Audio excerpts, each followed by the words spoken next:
जी अस्सलाम वालेकुम स्टूडेंट्स।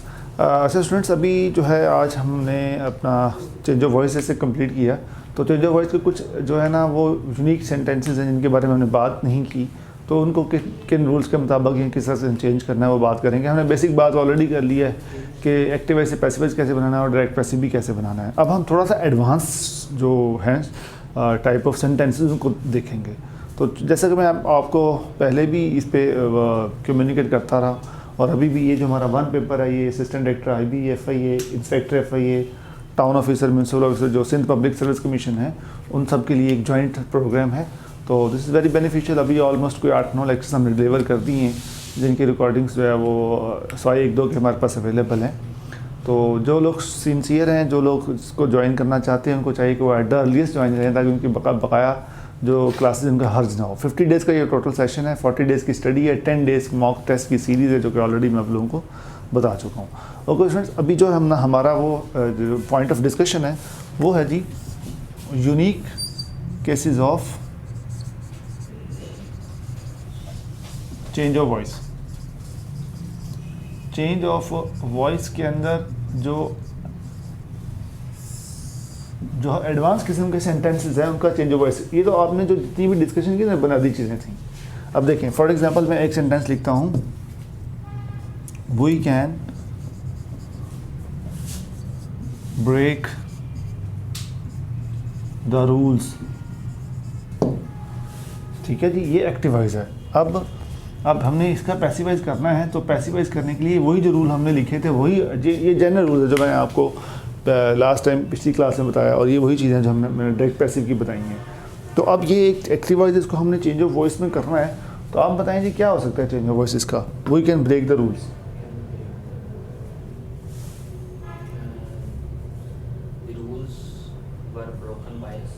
हाँ जी ठीक है, लेकिन ये गलत है।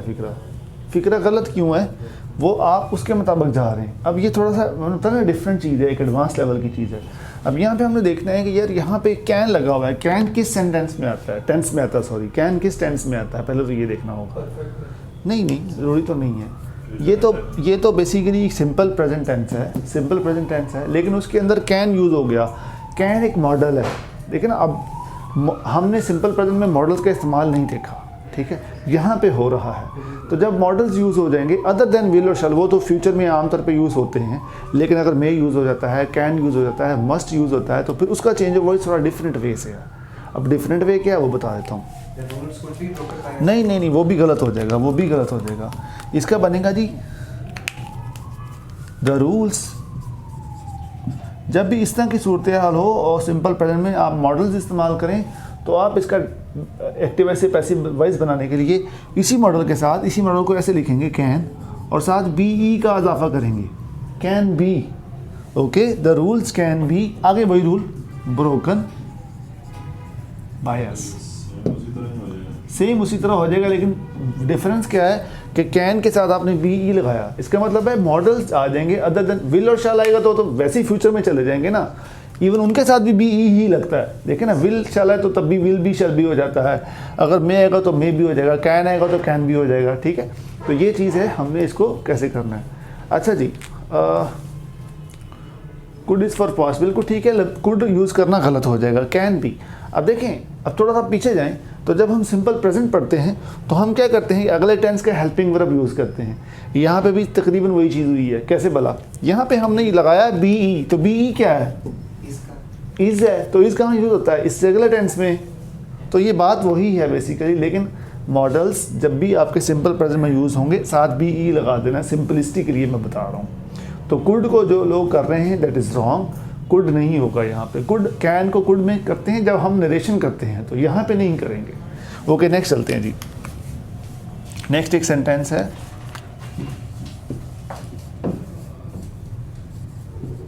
व्हाई डिड यू, चलो बल्कि इसको और सिंपल कर देता हूँ मैं, डिड यू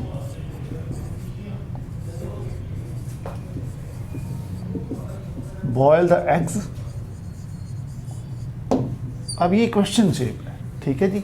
अब क्वेश्चन शेप का जो हमने चेंज ऑफ वॉइस, अक्सर लोगों को इसमें प्रॉब्लम होती है, अक्सर लोग जो इसके बारे में कंफ्यूज होते हैं, तो अल्टीमेटली ये भी मैं एडमिट कर देता हूँ और लोगों को।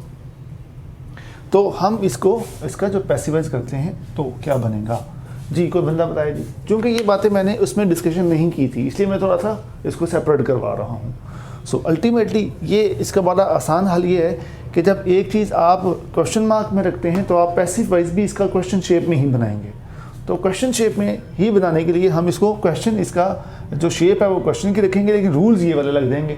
तो रूल्स ये वाले लगाएं तो क्या हो जाएगा, ऑब्जेक्ट को स्टार्ट में ले आएंगे, ऑब्जेक्ट इज व्हाट, एक्स। लेकिन इससे पहले देखना ये सेंटेंस कौन सा है, पास्ट परफेक्ट है, तो ये चला जाएगा। इसका हेल्पिंग वर्ब किसका यूज़ होगा, पास्ट कंटिन्यूअस का। तो पास्ट कंटिन्यूअस में क्या हेल्पिंग यूज़ होते हैं, वाज या वर। तो हमने चूंकि इसकी क्वेश्चन शेप मेंटेन करनी है, तो पास्ट कंटिन्यूअस की क्वेश्चन शेप मेंटेन करने के लिए वाज वर को हम स्टार्ट में लिखते हैं, क्या नहीं लिखते।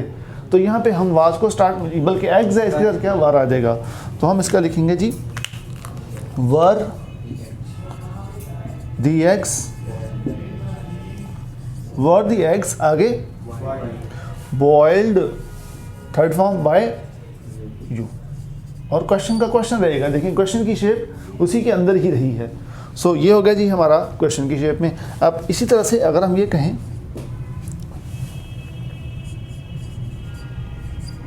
You will not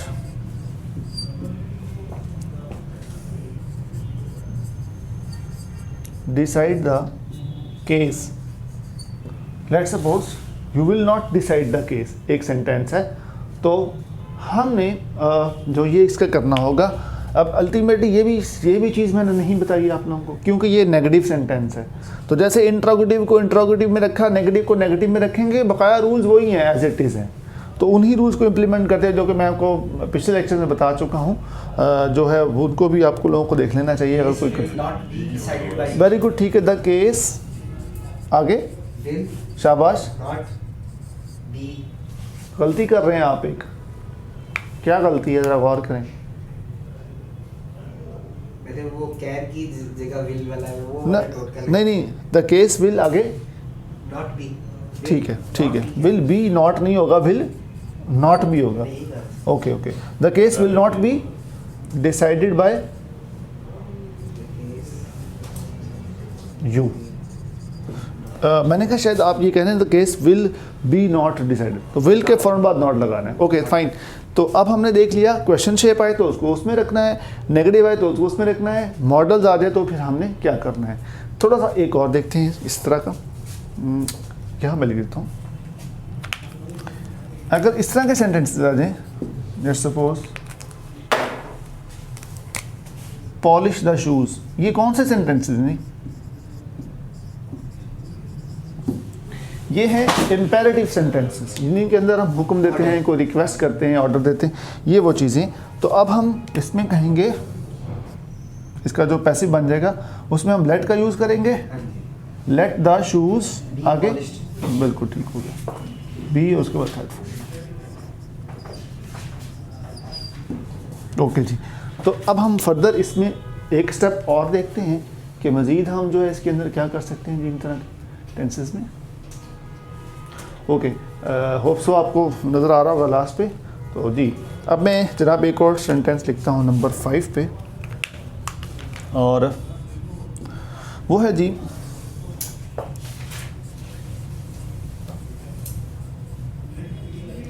you had completed the task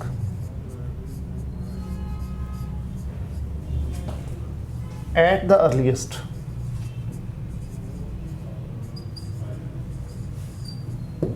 अब ये एक लेंथी सेंटेंस है, ठीक है ना जी। तो अब एक मतलब लेंथ में ज़्यादा सेंटेंस है तो फिर आप प्रॉब्लम में पड़ जाएंगे कि बाज़ लोग इसमें ये करते हैं द एट द अर्लीस्ट को स्टार्ट में ले आते हैं कि शायद ये ऑब्जेक्ट है इसको लेना, जबकि ये ऑब्जेक्ट नहीं है। हमने कहा रिप्लेस सब्जेक्ट ऑब्जेक्ट, पहला रूल वो लिखा हुआ है। तो हम इसको ऑब्जेक्ट को ही स्टार्ट में ले आएंगे। तो हम इसको द टास्क को स्टार्ट में ले आएंगे, the task had been completed by you, और ये जो चीज़ थी ना, सर यू है शुरू में, हाँ नहीं, अच्छा अब इसमें ना हुआ क्या है, एक्चुअली यू सब्जेक्ट है, हेड जो है वो हेल्पिंग वर्ब है, कंप्लीटेड वर्ब है, दी टास्क, यहाँ तक एक्चुअली सेंटेंस है ये वाला जो। आप बस इसको बना दिए, the task had been completed by you. ये जो चीज़ है ना at the earliest, what is this, इसको हम क्या बोलते हैं, कल मैंने बताया था कि ये है एक्सटेंशन ऑफ प्रेडिकेट। देखिए 3 चीज़ें होती हैं, मैंने कल भी बताया था, रिपीट करता हूँ। एक सब्जेक्ट होता है, वो 3 चीज़ें क्या क्या हैं, एक सब्जेक्ट है नंबर 1, नंबर 2 प्रेडिकेट है, और number 3 extension of predicate, EXT extension of predicate. तो 3 चीज़ें एक सेंटेंस के अंदर हो सकती हैं। Like this sentence, the task had been you had completed the task at the earliest. This is subject you, इसके बारे में जो भी कुछ लिखा गया जहाँ तक कंप्लीट नहीं होता सेंस, तो वो उसका प्रेडिकेट कहलाएगा। You had completed the task, sense पूरी हुई, प्रेडिकेट भी खत्म हो गया। उसके बाद ये एक्सटेंशन है eight the earliest, in a wonderful manner, ये जो भी चीज़ें हैं वो उसकी एक्सटेंशन कहलाएगी। लिहाजा इसको हम एक्सटेंशन ऑफ प्रेडिकेट कहते हैं। जब भी आपको चेंज ऑफ वॉइस में एक्सटेंशन ऑफ प्रेडिकेट आती है तो आप क्या करते हैं, एक्सटेंशन ऑफ प्रेडिकेट को उसी जगह पे रख सकते हैं, कोई इशू नहीं। ठीक है जी, बकाया आप चेंज कर लें। सो स्टूडेंट्स, ये कुछ हमने एडवांस क्लासेस किए। अब मैं कुछ आपको मटेरियल भी शेयर करूँगा इंशाल्लाह, और मटेरियल के साथ भी जो आप प्रैक्टिस करिएगा और फाइनल बुकलेट से, और अल्टीमेटली फिर इंशाल्लाह आपको जो है वीकली टेस्ट भी करना है। सो अब नेक्स्ट इंशाल्लाह चलते हैं जी। अब हमारा नरेशन का टॉपिक स्टार्ट होता है, तो नरेशन के टॉपिक को स्टार्ट करते हैं। तो इसके बारे में कोई किसी क्वेश्चन है तो मुझे कर सकते हैं जी। ओके जी, क्वेश्चन था किसी का, व्हाट इज प्रेडिकेट, मैं जवाब दे चुका हूँ, वो दोबारा बताया तो। ओके जी, प्रेडिकेट होता ये है जो सब्जेक्ट के बारे में जो बात की जाए, और वो ऐसी बात जो सब्जेक्ट के बारे में ऐसी बात की जाए कि उसके बाद सेंटेंस मीनिंगफुल हो जाए, that is known as predicate. For example, you subject है और इसके बारे में हैड कंप्लीटेड द टास्क, इसका प्रेडिकेट है। क्योंकि ये प्रेडिकेट लगता है तो सेंटेंस की सेंस कंप्लीट हो जाती है।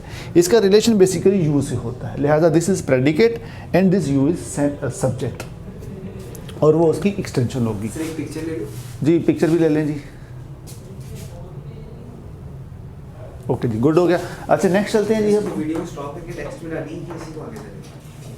ओके नेक्स्ट चलते हैं जी। अब हम जो है वो नरेशन का टॉपिक करेंगे इंशाल्लाह। तो इसको मैं ख़त्म करता हूँ जी।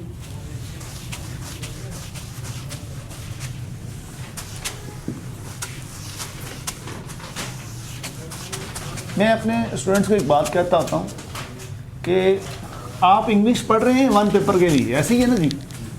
इंग्लिश आप पढ़ रहे होते हैं 1 पेपर के लिए, लेकिन बिलीव मी कि जब आप इंशाल्लाह हमारा सेशन कंप्लीट हो जाएगा, क्योंकि हमने बाकी पाकिस्तान अफेयर्स, इस्लामियात, everyday science, maths, general current affairs सारी चीज़ें देखनी है, बट इंग्लिश को हम फोकस ज़्यादा करते हैं क्योंकि एक तो इसके अंदर 20% का वो आता है। दूसरा ये भी है कि जो है ना, आई थिंक मेरी आवाज़ क्लियर है जी आप लोगों तक, कोई इशू तो नहीं है आवाज़ का? कोई बंदा मुझे कमेंट करके बता दे आवाज़ जी क्लियर है। तो इंग्लिश को हम एक तो 20% आती है, नंबर 1। नंबर 2 डिस्क्रिप्शन में आपको काम आती है, और नंबर 3 जो मेरा मकसद है वो ये कि ज़िंदगी में आपको इंसान बनाती है। यार देखें ना, अब हम अगर अरब में चले जाएं या हम पोलैंड में चले जाएं, वहाँ पॉलिश चलती है, तो हम पॉलिश लैंग्वेज में बात नहीं कर सकते, हम अपने आप को एक्सप्रेस ही नहीं कर सकते, तो हम इंसान नहीं होते वहाँ पे तो हम एक समझ लें रिमोट होते हैं जिसको कोई पता नहीं। रिमोट भी आजकल बड़े से आने होते हैं। So we have to be human beings, और उसके लिए हमें इस चीज़ को सीखना है। क्योंकि जब आप किसी कोर्ट में जाते हो, जब आप किसी जगह मतलब छोटी जगह पे भी जाके आप एप्लीकेशन लिखते हो, तो that is normally in English. और आपको पता है हमारी ऑफिशियल इंग्लिश ऑफिशियल लैंग्वेज कौन सी थी? कॉन्स्टिट्यूशन के मुताबिक हमारी ऑफिशियल लैंग्वेज कौन सी है? इंग्लिश। ऑफिशियल लैंग्वेज ही हमारी इंग्लिश है। सो अल्टीमेटली वो एक हम चीज़ें सीख रहे हैं कि हम एक रिस्पॉन्सिबल सिटीजन के होने के नाते हम जो भी चीज़ एक्सप्रेस करना चाहें, अपनी आइडियाज़ हैं, अपनी चीज़ें, कोई फॉरेन डेलीगेशन है, किसी के साथ हम बात करना चाह रहे हैं तो हम करें। आजकल जैसे सोशल वेबसाइट का दौर है, तो अब अगर कोई हम आउट ऑफ द कंट्री हमारे कुछ फ्रेंड्स हैं, तो कम से कम हमें बात तो करनी है, कम्युनिकेट तो हम बेहतर तौर पे कर सकें ना। ओके जी, तो इंशाल्लाह अभी जो है हमारा उसके हवाले से है, नरेशन के हवाले से टॉपिक। तो नरेशन किसे बोलते हैं जी? नरेशन वही टॉपिक है जिसको हम डायरेक्ट एंड इनडायरेक्ट बोलते हैं। अच्छा स्टूडेंट, इसके अंदर एक मैं सेंटेंस लिखता हूँ, उसकी 2 बेसिकली होती हैं पार्ट्स। जैसे ही सेड टू मी,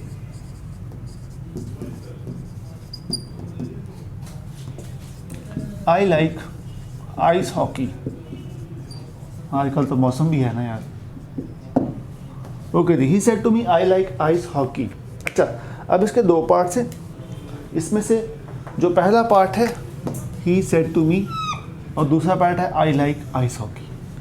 तो दोनों पार्ट्स में डिफरेंस क्या है कि पहला जो पार्ट है वो आपका विदाउट इन्वर्टेड कॉमर्स है और वो है इन्वर्टेड कॉमर्स के इनसाइड। जो विदाउट इन्वर्टेड कॉमर्स है that part is known as reporting speech, and जो इनसाइड है that is known as reported speech. Okay students, अभी इससे पहले ये तो दो पार्ट्स हमने देख लिए, that is reporting and that is reported. जो बंदा बात कर रहा है वो ये होता है और जिसके बारे में बात की जाए वो जो बात है वो हम यहाँ लिखते हैं। हमें इस चीज़ की ज़रूरत क्यों पेश आई, डायरेक्ट एंड इनडायरेक्ट? कभी ये बड़ा एक इंटरेस्टिंग क्वेश्चन है। कभी ज़रा हमने बचपन में 5th 6th 7th क्लास हम स्टार्ट कर देते चेंज ऑफ वॉइस करना। अब बताएं चेंज ऑफ वॉइस का बेसिक आपने चूँकि लेक्चर ले लिया है। Change of voice active voice आए जी, उसको सब्जेक्ट को उठा के शुरू में कर दो। Why was this needed? जब आप किसी की बात किसी को सुनाने के लिए, वो तो डायरेक्ट इसमें होगा ना निर्देशन। मैं चेंज ऑफ वॉइस की बात कर रहा हूँ। मैं समझता हूँ जो उसकी सबसे बड़ी यूटिलिटी है दैट इज़ डायरेक्ट पैसिव। हमें उसकी वजह से डायरेक्ट पैसिव के रूल्स आ जाते हैं, उसकी वजह से, ठीक है। और हालांकि जो चेंज ऑफ वॉइस है वो बड़ा कम यूज़ होता है आपकी क्रिएटिव राइटिंग में, और डायरेक्ट पैसिव तो यूज़ ही बहुत ज़्यादा होता है। बल्कि मैं आज अभी भी कह रहा हूँ, अब हम किसी भी टॉपिक पर डिस्कशन स्टार्ट कर देना, आप लोग में बैठे हैं, कोई भी करंट अफेयर्स को टॉपिक हम उठा लेते हैं तो सबसे ज़्यादा डायरेक्ट पैसिव आपके ध्यान में आएगा। तो मैं समझता हूँ चेंज ऑफ वॉइस की सबसे बड़ी यूटिलिटी ये है कि आपको डायरेक्ट पैसिव आ जाता है, जो कभी हमने सीख लिया। एनी हाउ, इसी तरह से नरेशन की क्या ज़रूरत थी, डायरेक्ट एंड इनडायरेक्ट स्पीच। यानी दो तरह से एक बंदे ने जो बात कही उसके सेम वर्ड्स को एक्सप्लेन करना, that is known as direct speech. हम कहते हैं जी एक बंदे ने मुझे कुछ कहा तो हम उसके अगर सेम वर्ड्स दोबारा किसी और बंदे को बताते हैं तो दैट इज़ डायरेक्ट स्पीच, सही है। और अगर हम उसके सेम वर्ड्स नहीं बताते बल्कि क्या बताते हैं, सेम सेंस। अब सेम सेंस का मतलब है कि वर्ड्स चेंज हो जाएंगे, ठीक है, तो दैट इज़ इनडायरेक्ट स्पीच। देखिए ना, हम कहते हैं जी अल्लाह ताला कुरान पाक में इरशाद फरमाते हैं कुल हु अल्लाहु अहद, तो कुल हु अल्लाहु अहद क्या होगा, इन्वर्टेड कॉमास, ठीक है, ये होगी डायरेक्ट स्पीच। अब हम ये कहते हैं अल्लाह ताला कुरान पाक में इरशाद फरमाते हैं कि वो एक है, that is indirect speech, because यहाँ पे वर्ड्स कुरान पाक के नहीं हैं, सेंस वही है, सेंस में कोई फ़र्क नहीं आ रहा। सो इस तरह की चीज़ों को हम अगर थोड़ा सा बाइफरकेट करें तो one is direct speech and the other is indirect speech. Okay student, अब हम चलते हैं जी आगे। तो जब सवाल आपको ये आते हैं कि ये डायरेक्ट स्पीच है तो आप इसको इनडायरेक्ट बनाएं, तो हमें डायरेक्ट स्पीच से इनडायरेक्ट स्पीच बनाने के लिए डिफरेंट चेंजेस को इंट्रोड्यूस करवाना होता है। उन डिफरेंट चेंजेस के लिए जो है 3 चेंजेस जो बहुत जो है मैंडेटरी हैं उनको हम सीखते हैं।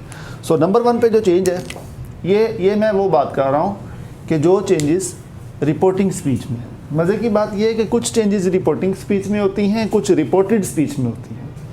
अगर मैं रिपोर्टिंग स्पीच की बात करता हूँ तो इसमें चेंजेस होगी number 1 pronoun change, and number 2 tense change. अब देखें, और नंबर 3 पे certain words, certain mean specific words, certain words change. अच्छा स्टूडेंट्स, अब देख लें कि आपने चेंज ऑफ वॉइस पढ़ा, टेंसेस का इस्तेमाल हुआ या नहीं हुआ? अच्छा, इसी तरह आपने जो है वो नरेशन पढ़ी, टेंसेस का इस्तेमाल है या नहीं है ना। इसी तरह आपने करेक्ट फॉर्म ऑफ वर्ब की प्रैक्टिस की अपनी बुकलेट से, टेंसेस की रिक्वायरमेंट, इसलिए मैंने सबसे पहला टॉपिक ही टेंसेस का रखा था कि जिसको टेंसेस आएंगे उसको ये भी समझ आएगी, चेंज ऑफ वॉइस भी समझ आएगी और correct form of verb provide करना भी समझ आएगा। ओके स्टूडेंट्स, ये हो गया हमारा। तो अब हम चलते हैं रिपोर्टेड स्पीच की तरफ। ये तो बेसिक चेंजेस थी जो हमें रिपोर्टिंग स्पीच में आ जाएंगी। अब हम अगर लेट्स सपोज रिपोर्टेड स्पीच की चेंजेस देखते हैं तो वो डिफरेंट हैं। उनमें फिर हमें क्या होता है, सॉरी ये ऑपोजिट हो गया, ये वाली तमाम चेंजेस जो हैं ये रिपोर्टेड स्पीच की हैं। इसको हम ऐसे कर लेते हैं कि ये सारी चेंजेस रिपोर्टेड स्पीच की हैं, ये आ गया जी। ओके, अब आ जाते हैं रिपोर्टिंग स्पीच। रिपोर्टिंग स्पीच यानी जो स्टार्ट में है, इसमें क्या चेंज है सबसे बड़ी, तो सेड टू को किसमें चेंज करना है, ठीक है। और अक्सर इसमें ये होता है कि सेड टू में आता है, हम इसको कभी टोल्ड में कर रहे हैं, कभी आस्क्ड में कर रहे हैं, कभी ऑर्डर्ड में कर रहे हैं, कभी फॉरबिड में कर रहे हैं, कभी एक्सक्लेम्ड में कर रहे हैं, प्रेड फॉर कर रहे हैं, एक्सक्लेम्ड विद सॉरो कर रहे हैं, एक्सक्लेम्ड विद हैप्पीनेस कर रहे हैं। सो दिस ऑल डिपेंड्स कि सेंटेंस किस किस्म का है, इसके बारे में हम डिटेल से बात करेंगे, लेकिन बताने का मकसद है कि said two is the basic thing. इसी तरह से बाज़ औक़ात हम दूसरे नंबर पे चीज़ हमें देखनी है वो है इन्वर्टेड कॉमास। तो इन्वर्टेड कॉमास को भी हमने किस में चेंज करना है, कभी तो हम इसको दैट में चेंज करते हैं, बल्कि जो लोग इसको सुपरफिशियली पढ़ते हैं, superficial knowledge is always dangerous. मैं कहता हूँ पढ़ना ना अच्छी बात है, लेकिन सुपरफिशियल पढ़ना ख़तरनाक बात है। सो सुपरफिशियल जो लोग पढ़ते हैं ना, वो हमेशा दैट में चेंज कर देते हैं इन्वर्टेड कॉमास को, हालांकि दैट में नहीं चेंज होता, कभी दैट हर दफ़ा नहीं चेंज होता, कभी दैट में चेंज हो रहा है, कभी हम टू लगाते हैं, कभी हम वेदर लगाते हैं, कभी हम इफ़ लगाते हैं, कभी कुछ भी नहीं लगाते। तो इट ऑल डिपेंड्स कि हम इसकी सेंस देखेंगे। बहरहाल ये वो वाली डिटेल्ड बातें हैं जो इंशाल्लाह हमने जब इसकी डिटेल्ड चीज़ें करेंगे तो करेंगे, इसी तरह और इसकी भी जब करेंगे तो ये वाली बातें इंशाल्लाह हम करेंगे। सो बहरहाल जी, if we talk about changes of reported speech, तो वो 3 बेसिक चेंजेस हैं जो कि इंशाल्लाह अभी हम करते हैं। ओके, ये तस्वीर लें, हम आगे चलते हैं।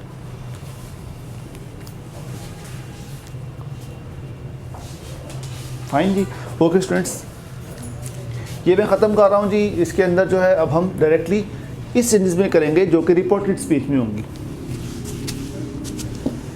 ये बल्कि मैं सेंटेंस लिखा रहने देता हूँ। Now we are talking about the required changes in reported speech जो इन्वर्टेड कॉमास के अंदर है। तो इसको हम जस्ट इमेजिन कि हम इसको ऐसे ही लिख देते हैं, इसको हम चेंज नहीं करते। ही सेड टू मी, ये सिंपल सेंटेंस है, इसमें कॉमास की जगह दैट ही आएगा, लेकिन ये इंशाल्लाह मैं बताऊंगा कि कब दैट है कब टू है जब हम रिपोर्टिंग स्पीच में। मैं कह रहा हूँ ना कि इसको हम नहीं कर रहे हैं, क्योंकि अभी तक मैंने ये बात बताई नहीं है, हम इसको ऐसे ही लिख देते हैं। लेट्स सपोज टोल्ड भी ठीक है, he said to me that I like ice hockey. अब सबसे पहली बात ये है, ठीक हो गया जी, सबसे पहली बात ये है कि हमने क्या करना है, प्रोनाउन चेंज करना है। और प्रोनाउन में याद रखिएगा, ये आपने चेंज देखी ना, वो हमने जो अभी पिछले कहा कि प्रोनाउन चेंज और टेंस चेंज करना है। तो right now I am talking about pronoun changes. तो प्रोनाउन चेंज करना हो तो अगर फर्स्ट पर्सन हो तो वो चेंज होता है अकॉर्डिंग टू सब्जेक्ट, और अगर सेकंड पर्सन हो तो that change according to object, और अगर थर्ड पर्सन हो तो change according to no change. तो basically this is SON formula, S O and SON. First person change according to subject of reporting speech, second person change according to object of reporting speech, third person no change. ठीक है जी। अच्छा, इसके लिए फिर आपको ये chart भी याद करना होगा, जैसे हम बोलते हैं प्रोनाउन चार्ट। अच्छा जी, मैं ज़रा टाइम की वजह से इसको नहीं बना पा रहा, लेकिन मैं जल्दी से इसको लिख देता हूँ, आप फिर बाकी देख लीजिएगा। आई, माई, मी, ये सब्जेक्टिव केस, पॉजिटिव केस और ऑब्जेक्टिव केस, ये पता है ना सब लोगों को, ये आपने इस तरीके से याद कर लेना। आई, माई, वी, वर, अस। इसी तरीके से ये फर्स्ट पर्सन है, सेकंड पर्सन जो है वो यू, योर, यू है, फिर इस तरीके से ही, शी, इट, और उसके ही, हिज, हिम, वो आ जाएगा सारा। ये प्रोनाउन चार्ट आपको याद होना चाहिए, ठीक है। एनी हो, अब देखना है अगर फर्स्ट पर्सन है तो फर्स्ट पर्सन क्या है, आई और वी फर्स्ट पर्सन होते हैं, यू सेकंड पर्सन होता है, और थर्ड पर्सन वही ही, शी और इट और दे, ये तमाम जो हैं वो होते हैं थर्ड पर्सन। एनी हो, तो फर्स्ट पर्सन अगर रिपोर्टेड स्पीच में आ गया, क्योंकि अभी हम बात कर रहे हैं चेंजेस इन रिपोर्टेड स्पीच, तो अगर first person in reported speech आ गया तो that change according to subject of what, subject of reporting speech. तो हम इसको उठा के कान से पढ़ के यहाँ ले आएंगे। अब हम इसको नहीं लिखेंगे बल्कि इसको लिखेंगे, ठीक है जी। तो क्या हो जाएगा, दैट ही। अच्छा, अब लाइक को हम लाइक कर देते हैं, लेकिन ये आप मत पूछें कि ये कैसे हुआ है। ही लाइक्ड आई एच, यानी कि आइस की। अब चूँकि अभी ये टेंस चेंज हुआ ना, अभी हम टेंस चेंज की बात नहीं करें, हम प्रोनाउन चेंज की बात करें। तो एक चीज़ सीख लें, दूसरी भी आ जाएगी। सो दिस इज़ फाइन जी, ये हो गया चेंज। अब एक और इसकी मिसाल लेते हैं तो इंशाल्लाह उसमें मज़ीद क्लैरिटी हो जाएगी। हम लिखते हैं he said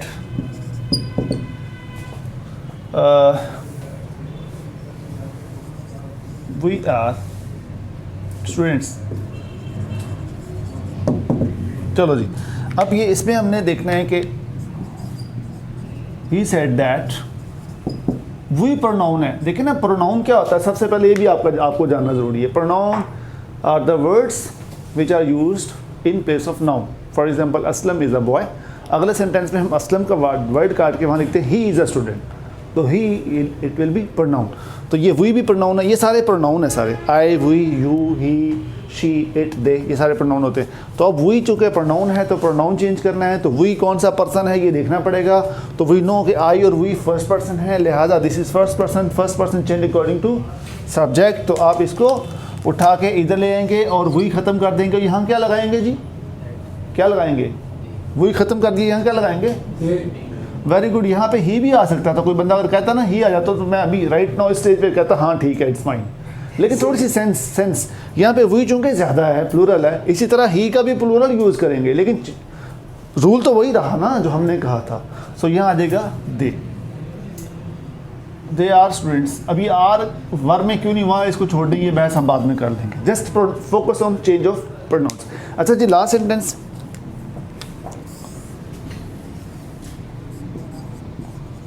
he said to me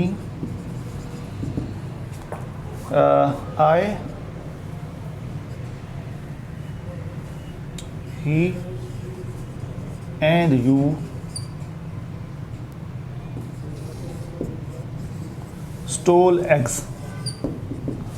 I, he and you stole eggs, ठीक है जी। तो अब एक कहानी उसने हमें बताई है, यानी अब he said to me को चले हम he told me कर देते हैं, बहरहाल ये इस पर गौर ना करें ज़्यादा। आप इनमें देखें प्रोनाउन कहाँ कहाँ यूज़ हुआ है, प्रोनाउन आपने चेंज करना है। तो प्रोनाउन यूज़ हुआ है आई, ही और यू, इसको हमने चेंज करना है, fine ji.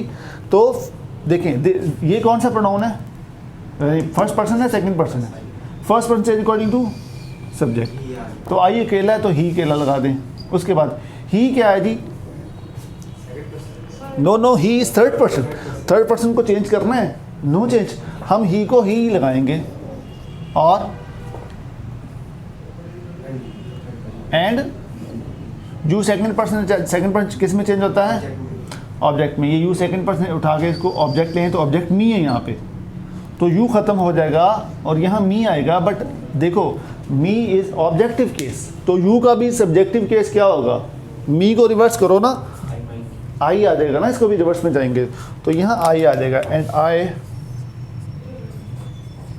Had stolen eggs. अब ये हैड स्टोलन क्यों आ गया इसके बारे में टेंशन ना लें, आप जस्ट ये सोचें कि ही ठीक है। अब अगर आप में से ये भी यार ये ही और ही फिर दोबारा क्यों आ गया, इसको छोड़ दें, ये सेंटेंस ठीक नहीं है, लेकिन मैं जो बात बता रहा हूँ उसके मुताबिक ठीक है या नहीं ठीक है।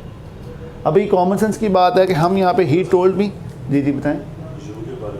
हाँ, you is basically second person ना, क्योंकि यहाँ हमने देखा यू सेकंड पर्सन में सिर्फ एक ही है, that is you, second person change according to object me.